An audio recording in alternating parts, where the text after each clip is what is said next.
Salam, selamat pagi Bapak Ibu dan Saudara. Bagaimana kabar? Baik. Orang selalu tanya, kadang-kadang kalau saya ditanyain apa kabar teman-teman lagi. Bapak Ibu, saya punya jawaban yang tidak hanya sekedar baik Bapak Ibu.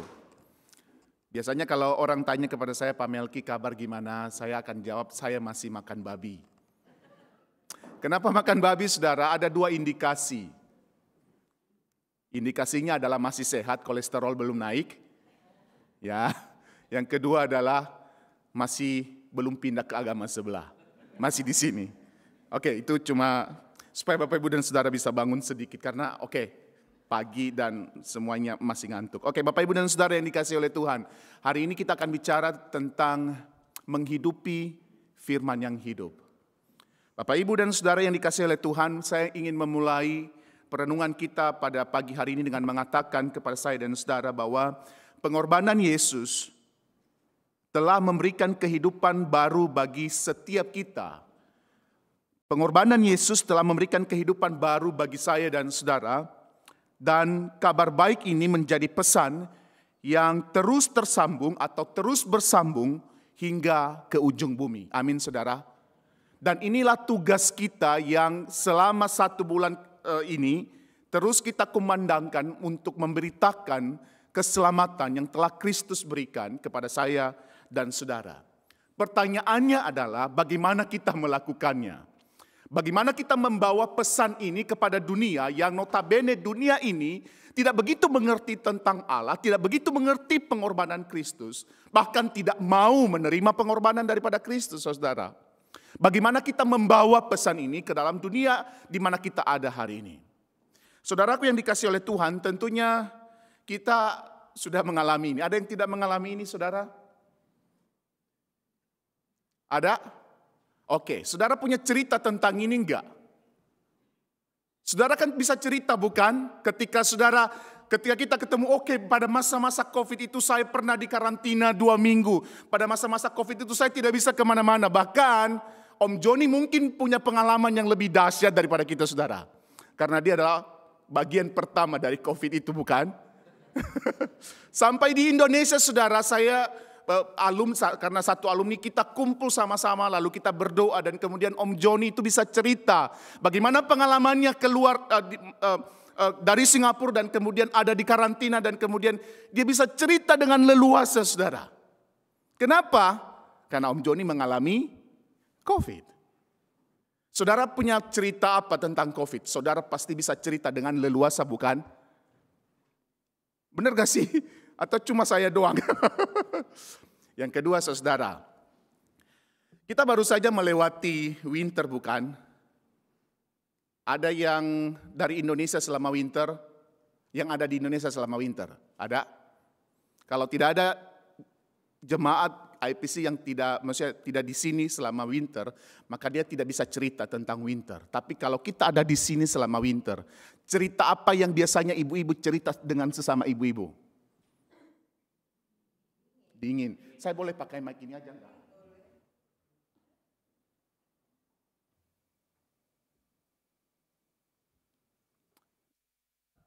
Oke.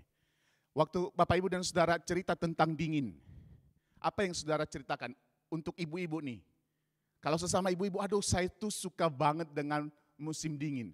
Cerita apa yang biasanya Bapak ibu-ibu ceritakan? Aduh, kalau musim dingin itu ya nasi itu tidak gampang basi loh. Benar gak sih? Itu kan cerita kita setelah melewati masa dingin 2 atau 3 bulan saudara. Dan kita kepengen lagi kembali ke musim dingin itu karena apa? Nasi tidak cepat basi.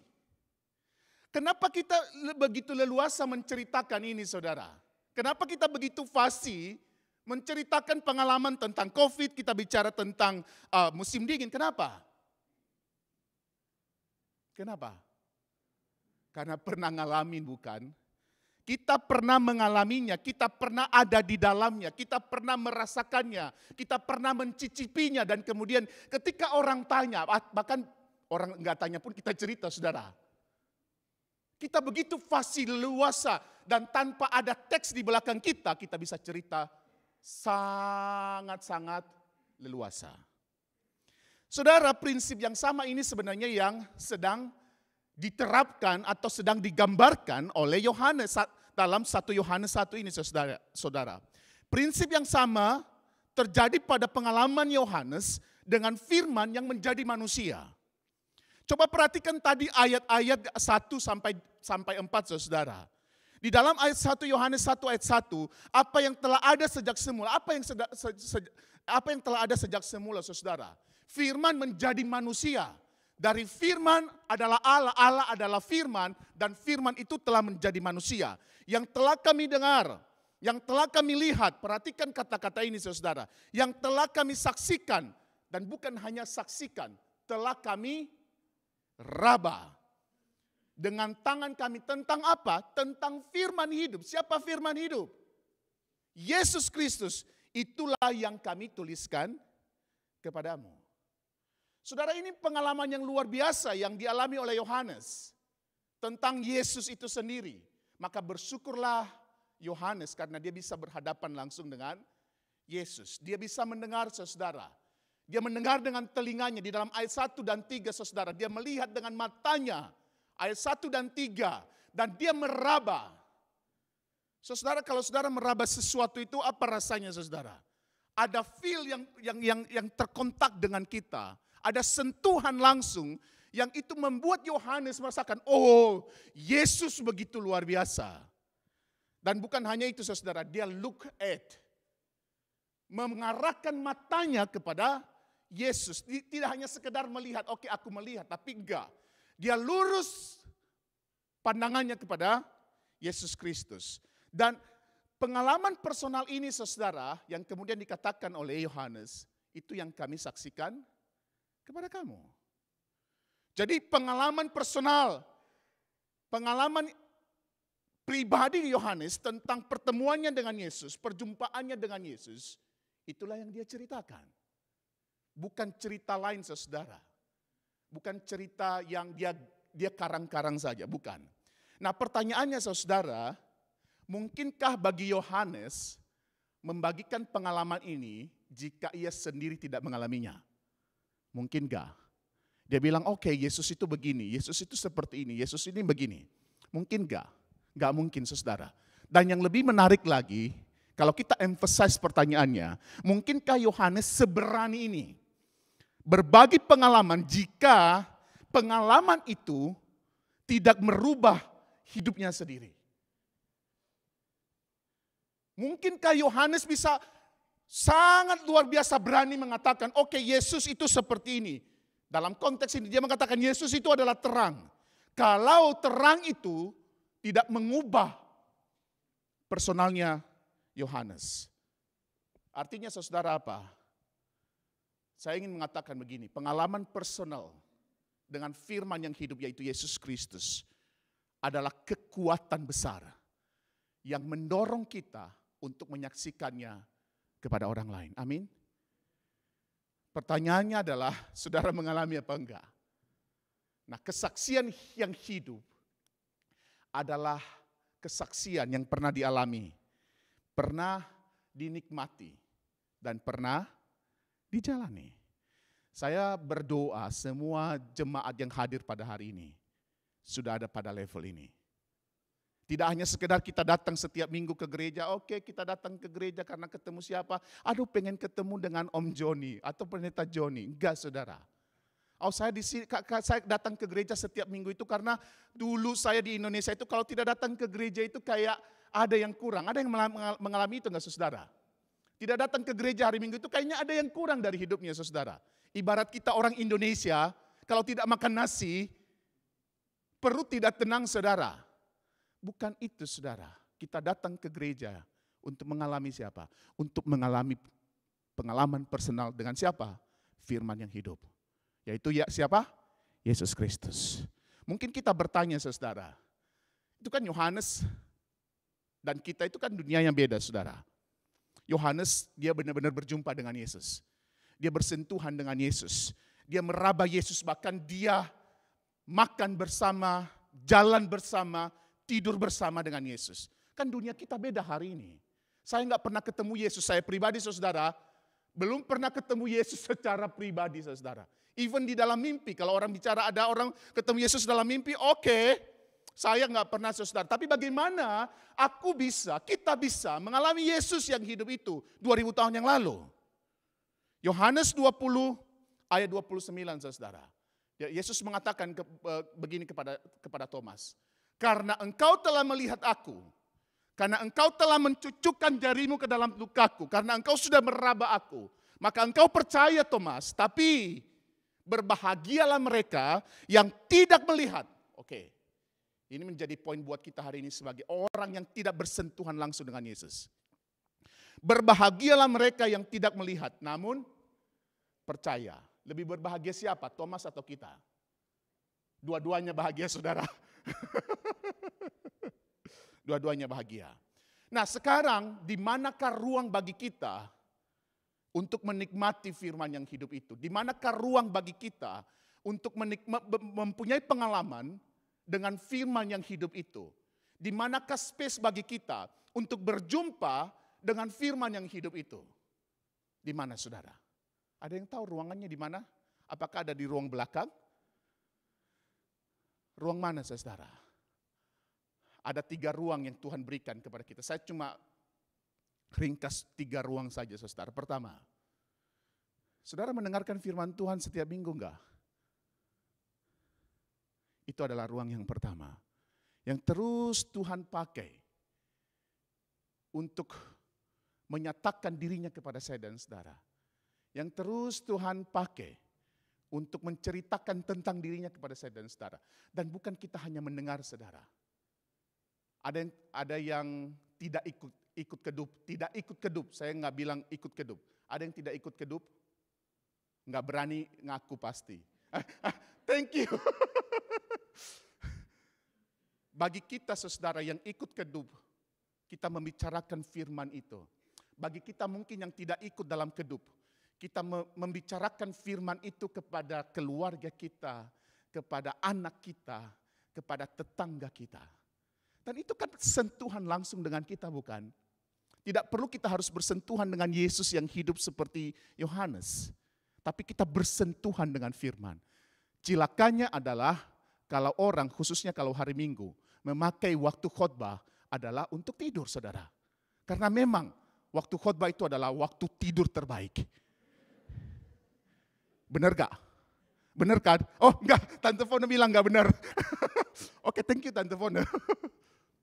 Yang kedua, saudara, di manakah ruang bagi kita untuk bersentuhan dengan Yesus yang hidup? Dengan perjamuan kudus. Setiap bulan kita ada perjamuan kudus, saudara.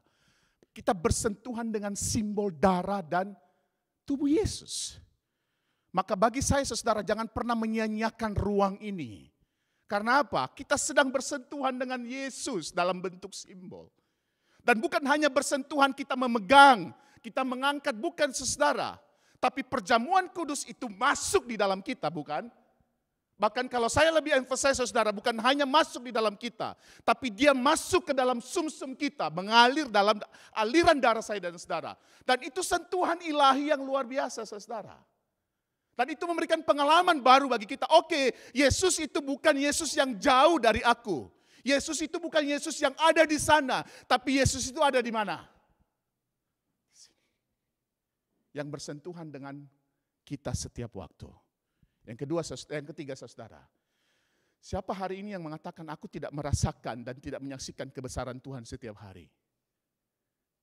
Saudara, salah satu yang saya nikmati di Australia adalah udara segar dan pemandangan yang indah.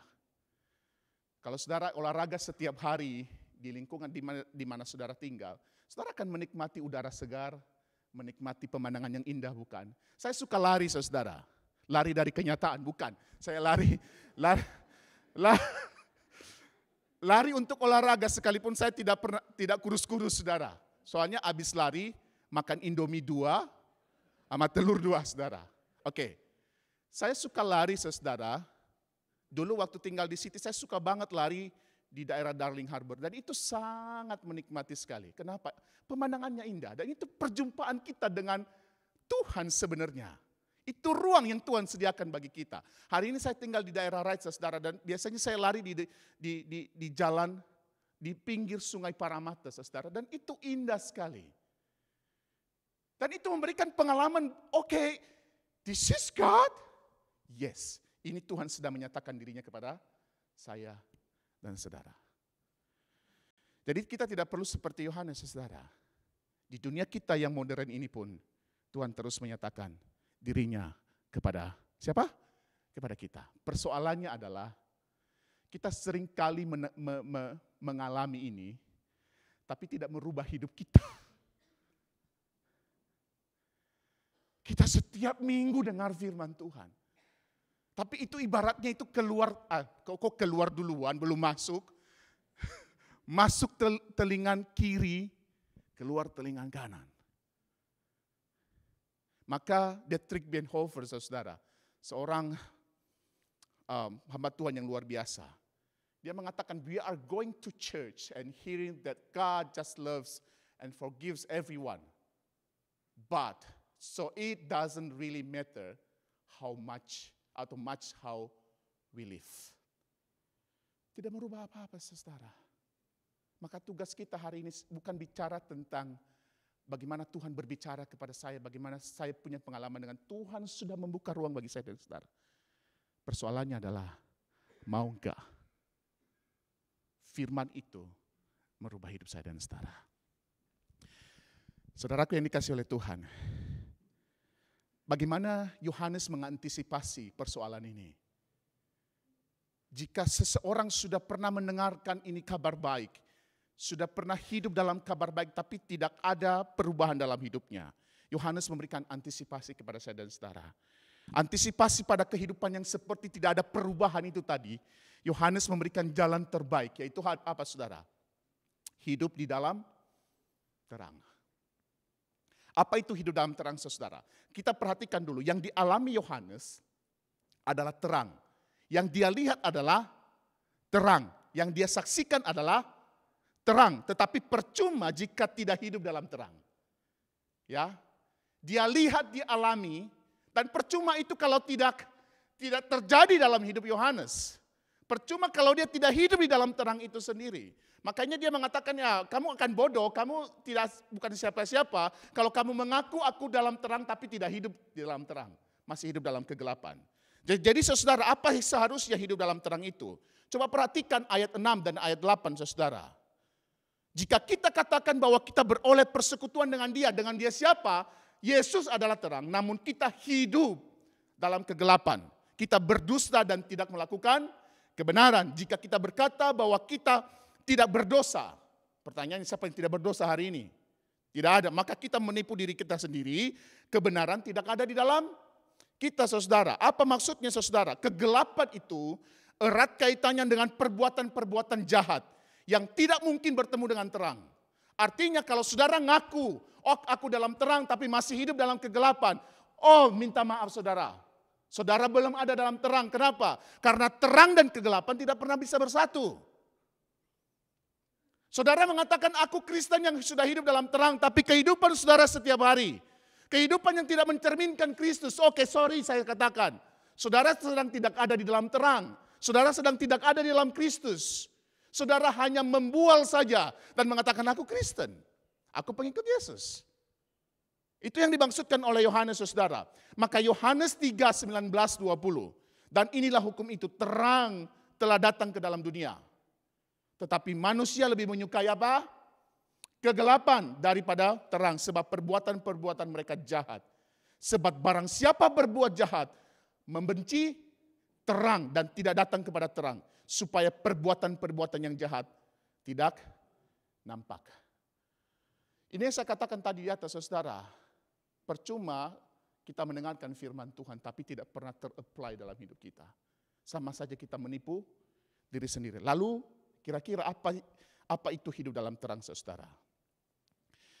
Pengakuan hidup dalam terang tetapi tetap hidup dalam kegelapan itu adalah omong kosong. Dan kedua, ketidakjujuran pada diri sendiri sebagai manusia berdosa adalah ketidakbenaran. Kebenarannya adalah manusia berdosa. Roma 3:10. Seperti ada tertulis, tidak ada yang benar seorang pun tidak. Dan yang menarik, Henry Nouwen pernah mengatakan begini saudara. Orang yang tidak mengakui dirinya berdosa, sesungguhnya ia adalah iblis. Saya tidak mengatakan saudara iblis, tapi kita adalah iblis jika kita tidak mengaku kalau kita adalah orang berdosa. Jadi seperti apa kehidupan seharusnya di dalam terang? Saya kasih dua saudara. Kehidupan yang tidak manipulatif. Contohnya, hari Minggu berbuat baik, hari lain berbuat jahat. Kenapa tepuk-tepuk? Oke, gini. Ada contoh yang lain saudara. Pernah dengar orang mengatakan begini enggak? Mengatakan begini.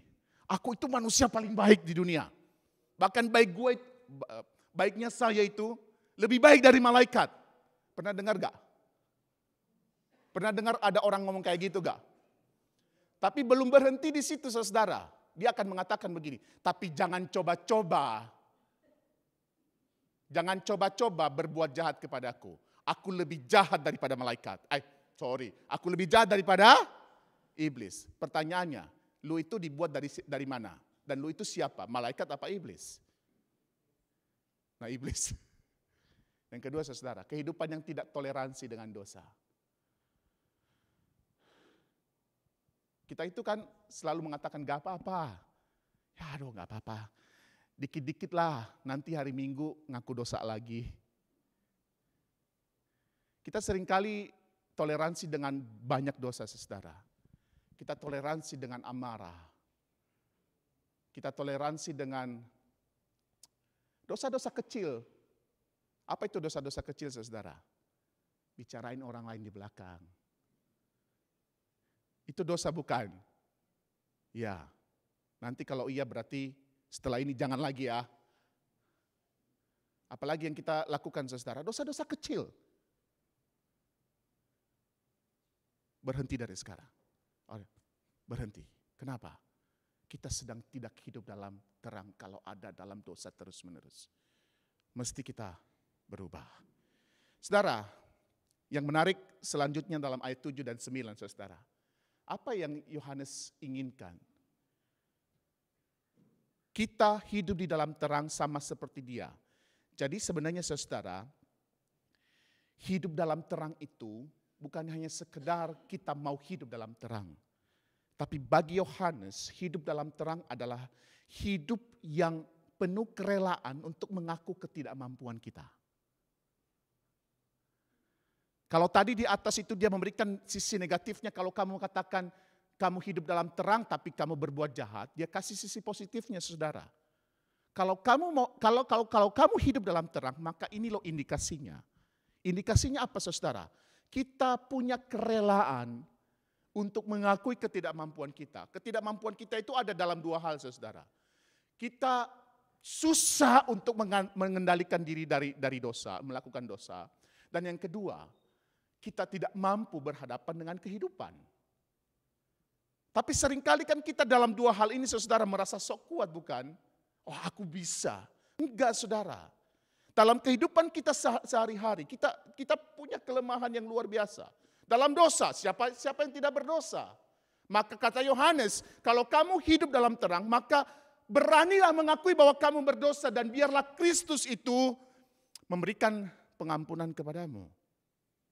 Dan saya lebih further berjalan saudara. Dalam hidup kita merasa aku kuat, aku bisa melakukan segala sesuatu. Dengan segala resources yang aku punya, aku bisa melewati semua ini. Dan akhirnya kita apa? Kita melupakan Tuhan, saudara. Maka ada satu yang menarik, saudara. Ketika Yohanes itu memberikan gambaran tentang Yesus. Apa gambaran tentang Yesus menurut Yohanes, saudara? Dalam kitab Injil Yohanes, dia mengatakan Yesus itu adalah roti hidup. Dia mengatakan Yesus itu adalah air hidup. Dalam bagian ini bahkan juga dalam Yohanes dia mengatakan Yesus itu adalah terang. jika saudara diperhadapkan pada 3 kata ini, roti, air, dan terang. Saudara mikir apa? Oh sorry, jatuh. Saudara mikir apa?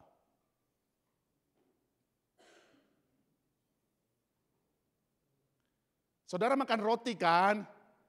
Masa nggak tahu? Saudara minum air kan? Kita minum air kan? Saudara ada terang nggak hari ini? Lalu apa maksudnya kira-kira? Ketika Yohanes mengatakan, oke, Yesus itu roti hidup. Yesus itu adalah air hidup. Yesus itu adalah terang. Lalu asosiasinya untuk kita apa? Yesus itu adalah kebutuhan dasar kita. Saudara makan tiap hari? Even saudara puasa pun pasti makan malam nanti malam. Karena ada buka puasa. Makan toh. Air, siapa yang tidak minum air hari ini? Artinya apa saudara? Yesus itu adalah kebutuhan kita. Apa artinya saudara? Yohanes sedang mengatakan begini, oke, kalau kita tidak mampu berdosa, kita tidak mampu untuk tidak berdosa. Kita punya kelemahan dalam hal itu. Kita tidak mampu berhadapan dengan realitas hidup kita karena kita tidak punya kekuatan sebenarnya. Maka apa yang dia maksudkan? Kebergantungan kepada Yesus. Siapa yang tidak bergantung dengan makanan hari ini? Siapa yang tidak bergantung dengan minuman? Mungkin makanan oke lah. Kadang-kadang kita bisa tahan lapar. Tapi minum saudara. Artinya apa? Kita bergantung kepada Kristus. Seperti apa bergantung kepada Kristus? Saya belum punya anak saudara. Tapi saudara pernah punya anak, yang punya anak pernah mengalami ini. Saudara coba perhatikan baby yang saudara punya. Ketika dia masih kecil baru lahir, apa yang dia lakukan saudara? Dia bergantung penuh kepada Bapak Ibu dan Saudara, bukan? Sekalipun ada makanan di situ, dia tidak bisa ambil. Sekalipun ada ASI daripada mamanya, dia tidak bisa, dia cuma nangis doang. Tapi untuk mengambilnya tidak bisa saudara. Ibunya harus mengangkatnya, lalu ngasih ASI itu. Baby itu adalah contoh bagaimana kita bergantung kepada Tuhan. Kita tidak mampu. Maka di dalam 1 Yohanes 2 ayat 1-2, anak-anakku, hal ini kutuliskan kepada kamu, supaya kamu jangan berbuat dosa. Namun jika seorang berbuat dosa, kita mempunyai seorang pengantara, yaitu Yesus Kristus. Dan ia adalah pendamaian bagi kita dan seterusnya. Apa intinya saudara? Pengakuan kita pada vulnerability kita, kemampuan kita pada pengakuan pada brokenness-nya kita adalah pintu bagi anugerah yang besar. Beberapa minggu yang lalu, penginjil Hezkiel sempat menyampaikan ini saudara. Dan saya ingatkan kita kembali, tidak apa-apa, it's okay to be not okay. Wah, ini pasti kalau teman-teman yang muda pasti ngerti apa itu, it's okay to be not okay. Ini film Korea saudara. It's okay. Yang penting saudara apa? Ngaku. Sederhana bukan kita punya kehidupan kekristenan. Ngaku. Aku tidak kuat Tuhan. Aku berhadapan dengan realitasnya, aku tidak kuat, aku butuh Engkau. Dan Yohanes mengatakan, kita ada di dalam terang. Apa outputnya saudara? Dari kehidupan dalam terang. Melakukan perintah Allah. Oke, pertanyaannya sederhana. Kira-kira apa perintah Allah terdekat dari konteks kita tadi? Dari konteks kita tadi itu yang paling utama pesannya apa saudara? Yohanes ingin mengatakan apa? Hidup di dalam terang. Sesederhana itu saudara. Gak usah mikir kemana-mana dulu. Di situ aja. Hidup dalam terang. Nah kalau sudah hidup dalam terang, maka ada segudang tugas lagi di dalamnya bukan? Lalu Yohanes mengatakan saudara di bagian akhir itu, kalau kamu hidup dalam terang dan melakukan perintah Allah, maka sebenarnya engkau sedang menyempurnakan kasih Allah. Apa artinya saudara? Artinya adalah ketika engkau hidup dalam terang dan melakukan perintah Allah, maka kasih Allah itu sedang dinyatakan kepada dunia ini sebenarnya.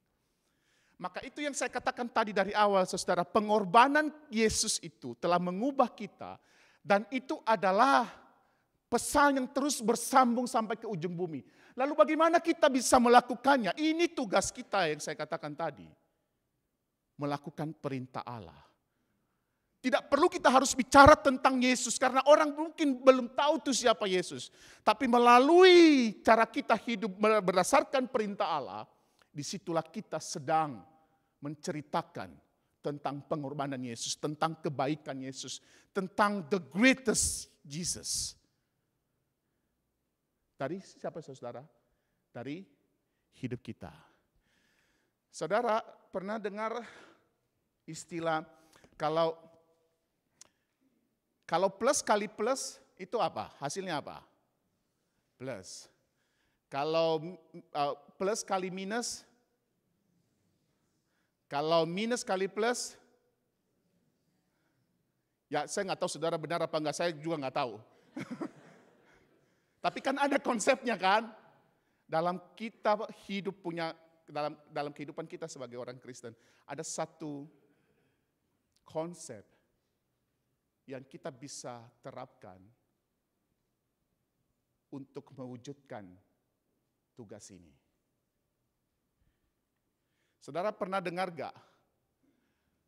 Membalas kebaikan dengan kebaikan itu manusiawi, saudara.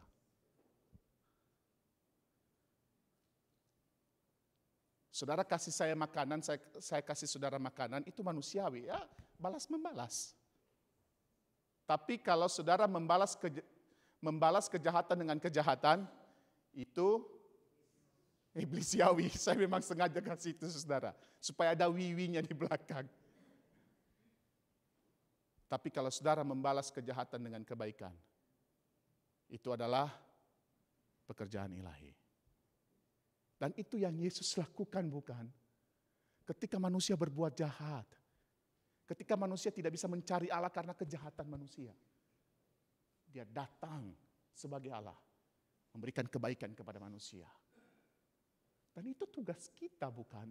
Makanya di akhir daripada bagian ini, saudara, Yohanes mengatakan begini, barang siapa mengatakan bahwa ia ada di dalam Dia, barang siapa mengatakan ia ada di dalam Kristus, barang siapa mengatakan bahwa ia ada di dalam terang, barang siapa ia mengatakan bahwa terang itu hidup di dalam dia, maka ia wajib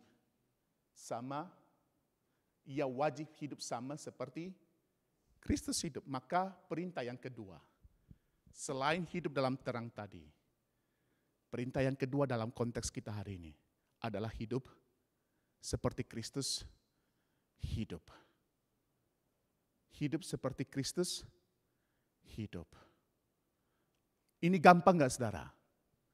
Tidak gampang. Maka kita mohon pertolongan daripada Tuhan. Amin. Mari kita berdoa. Tuhan, kami memohon pertolongan-Mu. Engkau berikan kepada kami sebagai manusia yang lemah, untuk tetap setia kepada firman-Mu, tetap hidup di dalam terang-Mu, tetap hidup sama seperti Engkau.